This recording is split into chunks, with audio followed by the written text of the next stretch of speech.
ఒకరోజు చిన్నారి హన్వి స్కూల్ నుంచి ఇంటికి వచ్చింది. అప్పుడు చాలా అలసిపోయి, మామూలుగా నిత్యం ఉల్లాసంగా ఉండే హన్వి అలా మూగగా కూర్చుంది. అమ్మ గమనించింది. ఏమైందమ్మా? ఎందుకు మూగగా ఉన్నావు? అంటూ ప్రేమగా అడిగింది. అమ్మా, నన్ను స్కూల్లో ఒకమ్మాయి చిరాకుగా చూసింది. నాకు బాధగా ఉంది అని ముఖం కుంచుకుని చెప్పింది. అమ్మ చిరునవ్వుతో హన్విని ఒడిలో తీసుకుంది.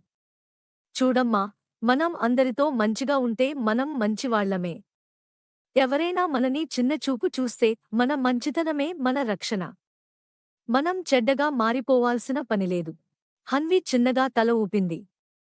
నిజమే అమ్మా. నేను నాకిష్టమైన విధంగా ఉండాలి. మరెవరికి నచ్చినట్టుగా కాదు. అమ్మ ముద్దు పెట్టుకుంది. ఇదిగో, ఇదే మన చిన్నారి హన్వి స్ఫూర్తి.